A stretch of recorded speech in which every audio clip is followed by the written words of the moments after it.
Hey everyone, how's it going? A notable landmark, I think, that we passed this week. We are officially into our 6th month of COVID-19 restriction, and I call it the great disruption that we've all had to live with and battled with. Just want to let you know, especially as school starting up, we have a lot of families that are really struggling with how to manage this new situation, with many of the schools staying closed, and them offering online education experiences, virtual school they call it. Most of us are pretty sure it's not going to work real well because in-person learning is the most effective way to teach young people.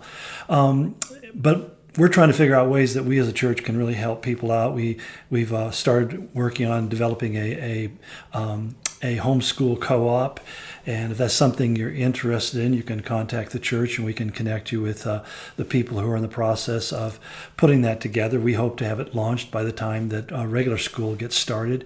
We're also looking at some various ways to support moms with kids at home, some various programs, fellowships, even some kind of Zoom fellowships and things for moms who can't get away from their kids but would love to have interaction with other moms and get some tips on how to train and raise their kids. There's 3 or 4 different things that our team is working on right now, and I would just encourage you to stay tuned and check our newsline, and if you get our newsletter, you can get information on that, or just go on the virtual digital newsletter, or if you'd like, even just to contact the church. And there are things that we're attempting to do, and I think most importantly, we just want to let you know that we're praying for you parents that are home. We know that this is pretty stressful, and some of you feel like you're being forced into choices that are going to have serious impact upon you economically.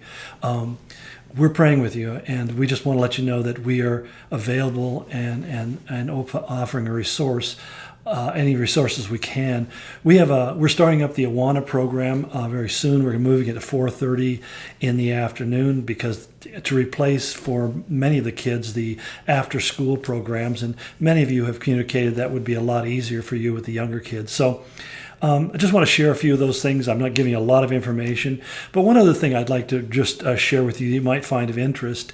Many of you know that Ronnie Simon, who has been a friend of mine for over 30 years, he's a tour guide in Israel. He used to serve, he was a lieutenant colonel in the Israeli Defense Forces. He's quite the historian and scholar, and we've used him as our tour guide for the last 25, 30 years, every year. So, in fact, I kind of base on a lot of times when we do our tours, the first thing I have to really figure out is, can I get Ronnie to be our guide? Is he free and not booked by so many other groups? Because he's a guy who's pretty in high demand. He was voted in 2011. He was voted as the best tour guide in Israel. So he's a guy that comes well reminded. But he has a website, and he started a thing that really kind of an online school. You can do a couple of different things. That you can take really academic courses if you want to get into the history of Israel and get a real academic look. There's a series of courses that he offers for a fairly minimal fee. But he also has virtual tours of Israel that you can. He Zooms those live, but he also has them on the web, and you can follow along. For people who have gone to Israel or would like to, you might find it really exciting to tune into that, because what he does is goes to the various sites and with a cameraman and actually presents a whole lecture about that particular place, whether it's Capernaum or the Church of the Nativity or whatever it happens to be. He goes there, and he told me, he said, the thing that's most interesting about it is that he's the only one there. Usually you have thousands of tourists hitting these sites, and right now there's nobody touring in the country at all. And so he says it's really been unusual. The Church of Nativity is said to be in there, and there's nobody in there at all except for him. But most people who have watched him have said we got more from those lectures than we did going to on the tours, because obviously Ronnie says I don't have to basically negotiate the crowds and lead around a large group of people. So if you've gone to Israel, or if you hope to go to Israel someday in the future, can I recommend that to you? You can find it on the web. It's really simple. It's Israel /seminars.com. Israel's seminars.com. Israel-seminars.com. Yeah. So, and you can just type in on YouTube, you can type in Ronnie Simon, and you'll find it will pull up a whole bunch of stuff. And we also have lectures that he's given at the church as well. But I say that to people that, even those people who have not yet gone to Israel, I try to get people to prepare themselves for the trip as much as they can, to get as much study in beforehand, because you'll find that you'll get so much more out of the tour because of the information you already possess.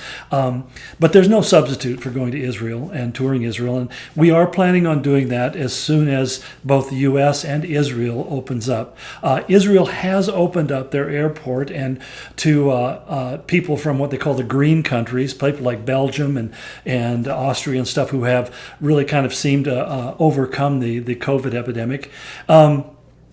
But we're still a red country, and one of the tough things that I have to explain to people is that if we fly out of the United States and then come back, you have to quarantine for 2 weeks after you get back, just as a precaution that you don't bring it with you.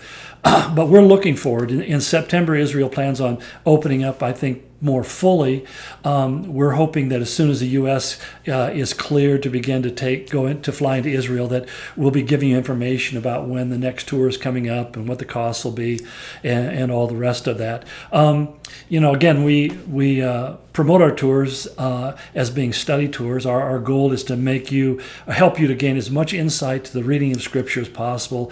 And most people who've gone with us says it's pretty life transforming, and they, especially in how they understand and read the Bible. So, and besides, we just have a lot of fun. I mean, it's really kind of a fun time with all the folks, and I have to admit it.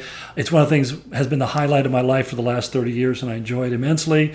And Ronnie and I are kind of a team. We've worked together so much, and we're such close friends that it makes it just a very pleasurable experience. So I kind of used up all my time telling you all these things. So those of you who are hoping for something maybe a little more inspirational in terms of your daily battle, I have some things I want to go over with you tomorrow, so tune us in, and we'll continue on. God bless you, and go in your grace.